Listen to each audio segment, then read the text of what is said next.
Hi guys, നമ്മുടെ ബൈക്കിനെ സംബന്ധിച്ച് ഏറ്റവും വലിയ പ്രശ്നമാണ് നമുക്ക് സ്റ്റോറേജ് സ്പേസ് ഇല്ല എന്നുള്ളത്. നമുക്ക് എവിടെയെങ്കിലും പോകുമ്പോഴത്തേക്ക് എന്തെങ്കിലും സാധനങ്ങളൊക്കെ വയ്ക്കാനായിട്ട് ഒട്ടും സ്പേസ് ഉണ്ടാവില്ല. പ്രത്യേകിച്ച് നമ്മൾ ദീർഘദൂരമൊക്കെ യാത്ര ചെയ്യണം. അപ്പോൾ 2-3 ദിവസമൊക്കെ യാത്ര ചെയ്യേണ്ടി വരുമ്പോൾ എന്തായാലും ബൈക്കിലും സ്കൂട്ടറാണെങ്കിലും ബുദ്ധിമുട്ടായിരിക്കും. പക്ഷേ അപ്പോൾ അതിന് വേണ്ടിയിട്ടുള്ള നല്ലൊരു കിഡിലൻ ആക്സസറിയാണ് ഈ കാണുന്ന റൈനോക്സിൻ്റെ സാഡിൽ ബാഗ്. ഞാനിപ്പോൾ ഇത് യൂസ് ചെയ്യണ ഒരു 6 വർഷമായി. അപ്പോൾ 6 വർഷത്തെ എക്സ്പീരിയൻസ് വെച്ചിട്ട് നല്ല കിഡിലൻ ബാഗാണ് കേട്ടോ. ഗൈസ്, അപ്പോൾ ഈ കാണുന്നതാണ് റൈനോക്സിൻ്റെ dry stack saddle bag. 72 litre കപ്പാസിറ്റിയാണ് കമ്പനി ഇതിനെ പറയുന്നത്. അപ്പോൾ നമുക്ക് ഒരുപാട് സാധനങ്ങൾ വയ്ക്കാനുള്ള സ്പേസ് ഉണ്ട്. അപ്പോൾ നമുക്ക് രണ്ടായിട്ട് യൂസ് ചെയ്യാം, അല്ലെങ്കിൽ സിംഗിൾ ബാഗായിട്ട് വേണമെങ്കിൽ അങ്ങനെ യൂസ് ചെയ്യാം. ഒരു ദിവസം യാത്രയ്ക്കാണെങ്കിൽ നമുക്ക് സിംഗിളുടെ ആവശ്യം ഉണ്ടാവുള്ളൂ. 3-4 ദിവസം യാത്രയ്ക്കാണെങ്കിൽ നമുക്ക് ഡബിളായിട്ട് യൂസ് ചെയ്യാനായിരിക്കും നല്ലത്. അപ്പോൾ നമുക്ക് നമ്മുടെ 3-4 ദിവസത്തേക്കുള്ള ഡ്രസ്സ് കാര്യങ്ങൾ, അതേമാതിരി ഷൂസ്, ചെരുപ്പ് അങ്ങനെ എന്തെങ്കിലുമൊക്കെ ഉണ്ടെന്നുണ്ടെങ്കിൽ, ജാക്കറ്റ്സ് ഉണ്ടെങ്കിൽ അങ്ങനെ അത്. പിന്നെ നമുക്ക് പെട്ടെന്ന് എടുക്കേണ്ട കൂളിംഗ് ഗ്ലാസ്സൊക്കെ സൈഡ് പോക്കറ്റിലൊക്കെ വയ്ക്കാം, ഗ്ലൗസ് കാര്യങ്ങളൊക്കെ വയ്ക്കാം. അങ്ങനെയുള്ള എല്ലാം വയ്ക്കാനുള്ള നല്ല കപ്പാസിറ്റിയുള്ള ബാഗാണിത്.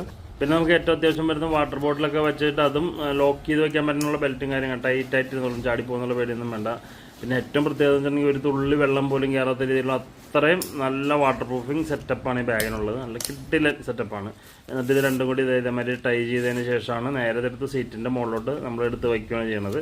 അതിനുശേഷം നമുക്ക് സീറ്റിൻ്റെ അടിയിൽ കൂടി ഒരു വള്ളി ഇട്ടിട്ട് രണ്ട് ബാഗും കൂടി ടൈ ചെയ്യാനുള്ള രീതിയിലാണ് അതിൻ്റെ സെറ്റപ്പ് വന്നേക്കുന്നത്. അപ്പോൾ പിന്നെ പെട്ടെന്നൊന്നും എടുത്തുകൊണ്ട് ആർക്കും പോകാനോ പിടിക്കാനൊന്നും പറ്റില്ല. അതേമാതിരി തന്നെ 2 ബാഗിൻ്റെ അടിഭാഗത്ത് മൂലക്കിൽ വേറെ വള്ളി സെപ്പറേറ്റ് ഉണ്ട്. അപ്പോൾ അത് നമ്മൾ ആ സാരിക്കാരൻ്റെ ഇതുമായിട്ടൊന്ന് ടൈ ചെയ്ത് കഴിഞ്ഞാൽ പിന്നെ ഇത് അനങ്ങുമില്ല.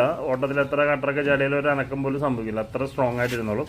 ഇതെല്ലാം കഴിഞ്ഞിട്ട് എക്സ്ട്രാ ഒരു റെയിൻ കവറും കൂടി ഉണ്ട്. അപ്പോൾ അതും കൂടി ഇട്ടുണ്ടെങ്കിൽ പിന്നെ ഒരു 7 തൊട്ട് ചെളിയും തെറിക്കില്ല, വെള്ളം തെറിക്കില്ല, ഒന്നുമില്ല. നല്ല മഴയത്തേക്കാണെങ്കിൽ ചെളിയൊക്കെ അടിച്ച് കയറാതിരിക്കാൻ ഈ സാധനം ഇട്ട് കഴിഞ്ഞാൽ സെറ്റപ്പാണ്. നല്ല കിഡിലും ബാഗുണ്ട്, ഒന്നും പറയാനില്ല സാധനം. ഈ ബ്രാൻഡിനെ പറ്റി ഞാൻ പ്രത്യേകിച്ച് പറയേണ്ട കാര്യമൊന്നുമില്ല. കാരണം എല്ലാ റൈഡേഴ്സിൻ്റെയും കയ്യിൽ റൈനോക്സ് ബ്രാൻഡിൻ്റെ എന്തെങ്കിലും ഒരു ഐറ്റം കാണും. ഗ്ലൗസ് ആയാലും ഷൂ ആയാലും അല്ലെന്നുണ്ടെങ്കിൽ ജാക്കറ്റ്സ് ആയാലും എന്തെങ്കിലും എന്തായാലും ഉണ്ടാവും. അപ്പോൾ ഗൈസ്, ഇത്രേ ഉള്ളൂ ഇന്നത്തെ വീഡിയോയിൽ. അപ്പോൾ നമുക്ക് അടുത്ത വീഡിയോയിൽ വീണ്ടും കാണാം.